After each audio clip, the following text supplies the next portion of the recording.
Calculate the equivalent resistance between the point A, ये point A है, point A के बीच में और पॉइंट बी के बीच में, in the circuit shown in the figure 8.24। इस सर्किट में जो शो किया गया है उसमें आपको इक्विवेलेंट रेजिस्टेंस कैलकुलेट करना है।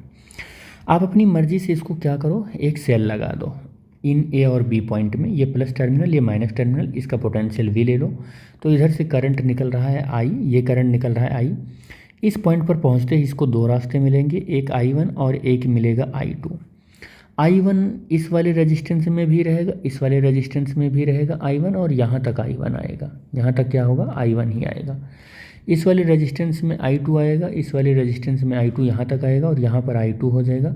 बेसिकली अगर आप देखो तो I1 ही और I2 ही I ही जो I1 I2 में ब्रेक हुआ था यहाँ पर, तो फिर यहाँ पर क्या मिल गया हमको, I करंट मिल गया।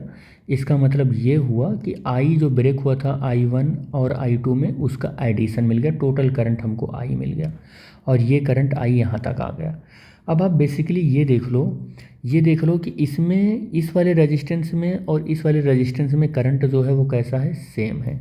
तो I की वैल्यू क्या है, सेम है, यहाँ पर भी I की वैल्यू यहाँ पर भी सेम है।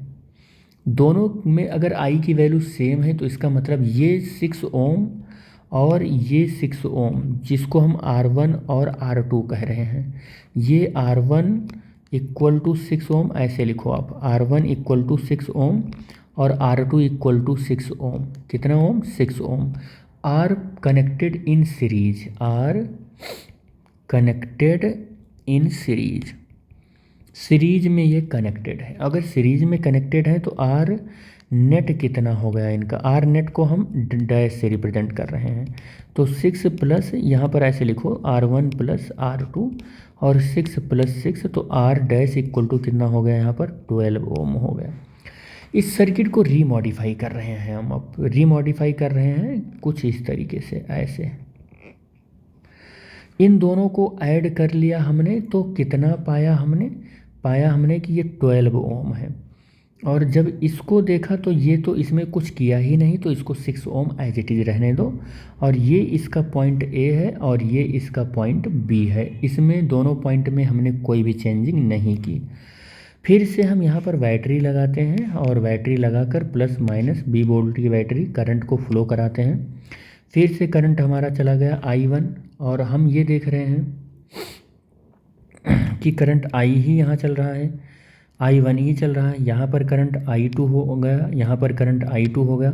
यहाँ पर जो करंट I था वो I1 और I2 ये इक्वल था, यही I1 I2 में यहाँ पर डिवाइड हुआ और फिर से करंट I इक्वल टू क्या बना, I1 प्लस I2 बना। ठीक है, यहाँ पर करंट I1 प्लस I2 बन गया।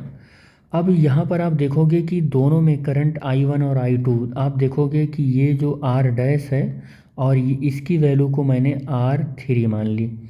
R डैश यहाँ पर देख लो, R dash and RP, RP नहीं बेटे, R3, R इन पैरेलल कैसे पता चला कि ये पैरेलल में है, क्योंकि दोनों में करंट की वैल्यू देखो I1 और I2 डिफरेंट है। डिफरेंट करंट होने की वजह से both are connected in parallel. Parallel में फार्मूला क्या होता है आर नेट का, वो होता है आर, यहाँ पर देखो डैश हो जाएगा और R3 हो जाएगा, आर डैश और प्लस R3 हो जाएगा, ये फार्मूला हो जाएगा। ठीक है, इस फार्मूले में आर नेट को अगर आप रखोगे तो आर नेट की वैल्यू देखो, आर डैश की वैल्यू कितनी है, 12 है, R3 की वैल्यू 6 है और 12 प्लस 6 हो जाएगा। सॉल्व करोगे तो कितना हो जाएगा, 72/18 आ जाएगा। और आप इसको भी सॉल्व करोगे तो आ जाएगा 4 ओम आ जाएगा। कितना आ जाएगा आर नेट, 4 ओम आ जाएगा। तो यहाँ पर भी आप लिख सकते हो आंसर कि आर नेट कितना आ गया, 4 ओम आ गया। बाकी आप सॉल्व कर तो 4 ओम आ जाएगा। आप वीडियो को पॉज करके खुद भी ट्राई कर सकते हो।